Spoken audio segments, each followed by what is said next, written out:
Hey guys, welcome back to my channel. It must be nice to always believe you know better, to always think you're the smartest person in the room. No, it's awful. Without further ado, let's get to the review. Yeah, no, I haven't been watching any Dr. Seuss. Nope, Dr. Seuss. Okay, so, yeah, today I'm going to be doing a review of, what the hell am I doing? Oh, Knock at the Cabin. Yeah, Knock at the Cabin. M. Night Shyamalan's Knock at the Cabin. I saw it just last week, and I had high hopes for this movie. The trailer made it look good. Like it's, you know, the end of the world type of thing. These four strangers, consisting of Dave Bautista, Mr. Wrestler over here, and Rupert Grint, Ron Weasley from the Harry Potter films. Yeah, he's in this, and two other actresses. I haven't seen them in anything before this. They show up at this cabin with this gay couple and their little Asian daughter.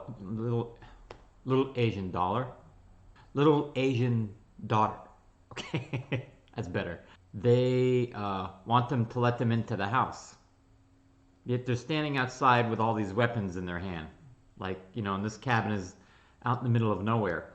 Yeah, anyways, that's in the trailer, and they show up and they force their way in, if you've seen the trailer, or if not, whatever. Yeah, and they want them to make a choice. One of them has to choose. One of them has to die in order to save the world.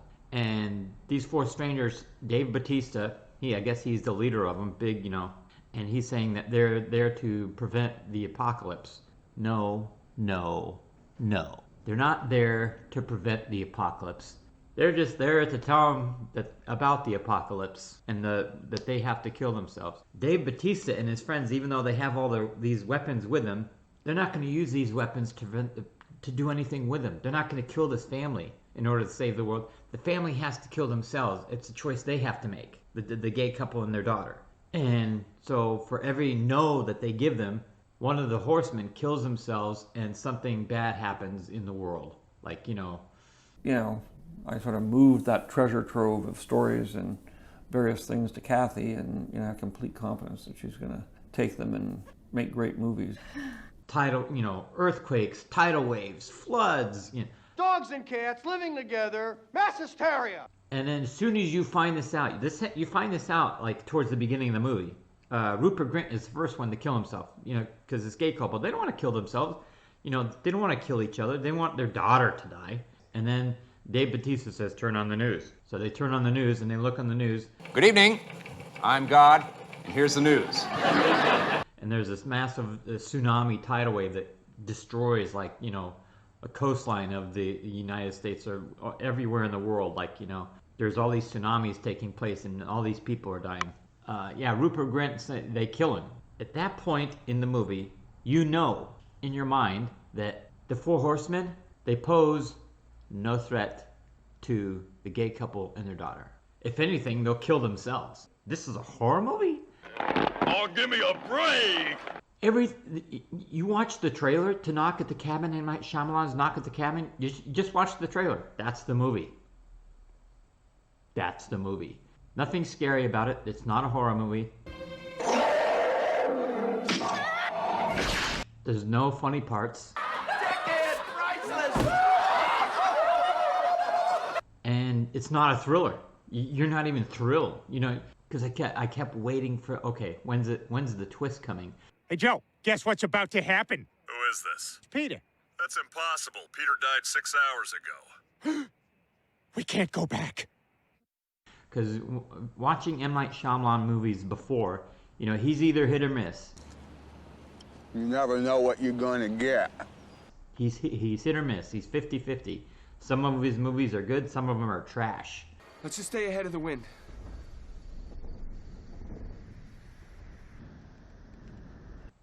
What you see in the trailer, that's what the movie is. It's about the end of the world. It's exactly what it is. Because the four horsemen of the apocalypse, this is not how it happens in the Bible.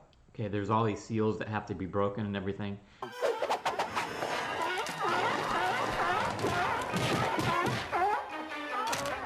And one of the horsemen, Ron Weasley, Rupert Grint, Ron Weasley's character, Rupert Grint, the gay couple, one of them, Andrew, recognizes him from years ago. He was accused of a hate crime. He committed a hate crime against them, in a bar. So you mean to tell me that God's going to recruit a man guilty of a hate crime to be one of the horsemen of the apocalypse? There's got to be an explanation for all this. You want an explanation? God is pissed. And Dave Bautista, boy, you got to take some acting classes. He's good, but he's good at the one note he plays throughout the entire movie. Of course, I'm a Terminator. He could work up some tears. Oh, just because you work up some tears doesn't mean you're a good actor. That's not what it means.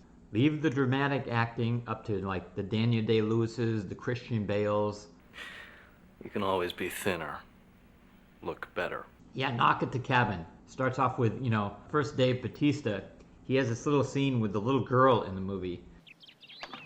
Oh dear, nothing left. What shall we throw in now? I gotta do something I don't want to do, he tells her. And she runs back to the cabin to her two fathers that are in there. She tells them about Dave Bautista and his friends are coming. And then all of a sudden there's a knock at the door. Knock, knock.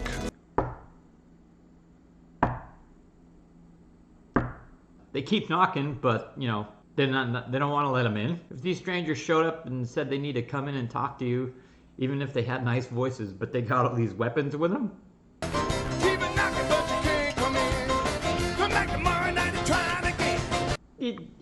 this movie, anyways, it was based on a book, The Cabin, I think it's, hope I get the title right, Cabin at the End of the World. Is that the title that I'm showing? I hope so. Allergies, sorry.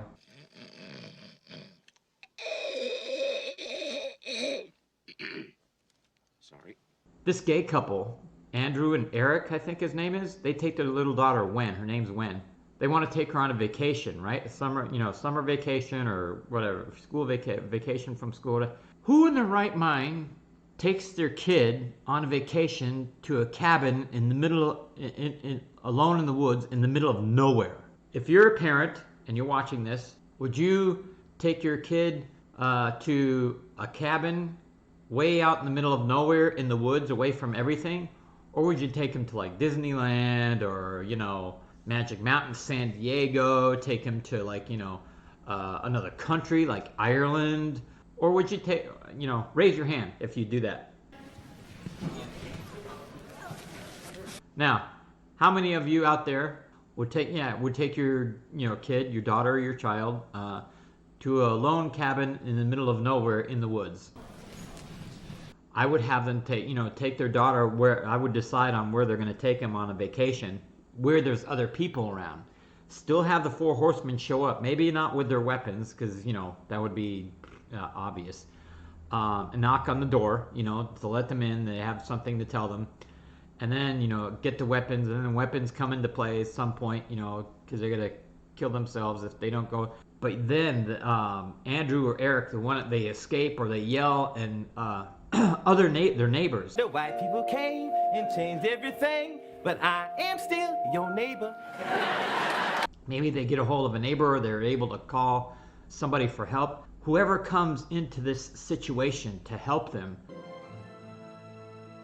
the four horsemen kill them. There's a threat that they'll kill them because they don't want any outside interference to interfere with them making the decision to kill themselves to save the world.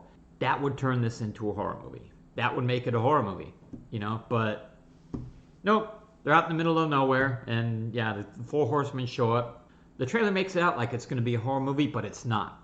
It's not. It's just like a end of the world discussion. This girl, the girl that plays Wen in Knock at the Cabin, she can act. Okay, and she's so good. Dave Bautista, the big hulky guy, right, who's playing against type, which is a mistake, and he uses this wimpy voice, It's like he mouth sexed a can of helium. If Dave Bautista had kept his same voice and been more focused and not like, on the verge of tears in every scene, it would have added that edge to the movie. You think, okay, we know that he's not going to harm this couple, but just the way how big he is and the sound of his voice, the right buttons are pushed within him, he might, you know, do violence against him. But no, Dave Bautista, the way his wimpy voice, you're not afraid of him in the least. I don't know what's wrong with Dave Bautista's head. It looks like the back of Darth Vader's head in Empire Strikes Back when you see him without it and he takes the helmet, gets put on him. It's bad. It doesn't look like Dave Bautista has a skull. It's like you can see the outline of his brain through the top of his head.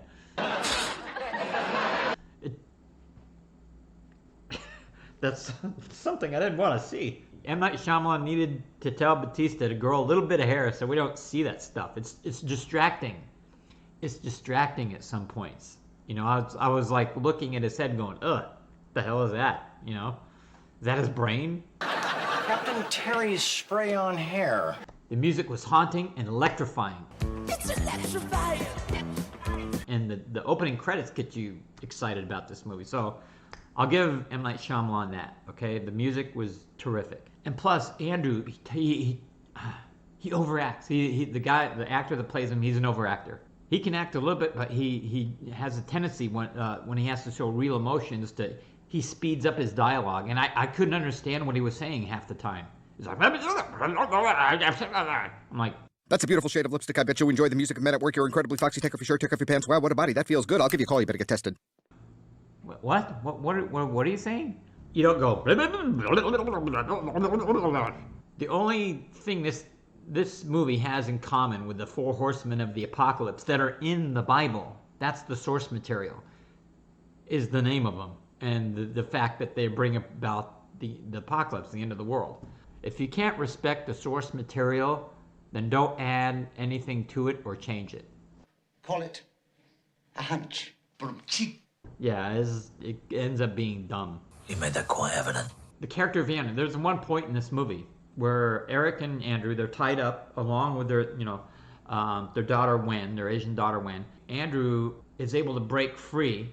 They untie Wen for some reason, and she causes a distraction, and Andrew breaks free, runs out the front door, goes into the Suburban, and one of the horsemen, one of the actresses, she follows him out. She hits him in the leg. They won't kill them. They'll harm them. They'll hit him in the leg with like an axe or a knife to prevent them from, running away. He gets the gun, and he aims it right at her, and he goes, "I don't want to shoot you." Are you kidding me? You guys are expecting a horror movie. What would happen if, make a Michael Myers sequel, another one, and when one of the victims or potential victims of them has a gun, has like a rocket launcher, and has it right on him, and he goes, "I don't want to shoot you." Next time you have a chance to kill someone, don't hesitate. Thanks for the advice. M. Night Shyamalan had to dumb his characters down for certain scenes because he needed his movie to keep going.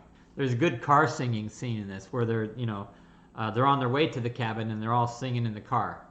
See, I am one to Finn, and I'd like to say hello. Say hello, Finn. To the black, to the white, the red, and the brown, the purple, and yellow. That's pretty fun. But that's the beginning of the movie, so, and it was just downhill from there. Yeah, there's no gore in this at all. Like when the horsemen, I told you that the horsemen kill themselves whenever they get the couple answers no, that they're not going to kill them, sacrifice themselves to save the world. One of the horsemen gets killed. They don't even show it. They get killed off camera. They'll send the girl into the other room so she won't listen. And then the camera's on her and you just hear it like the daughter would. There's nothing scary. There's no gore in this movie, okay? There's nothing. The chances that I'll get this movie on Blu-ray, Because I don't intend to go through that hell again. That's my review of A Knock at the Cabin. And you give me a like, subscribe to my channel. Have yourselves a great day. Catch you later.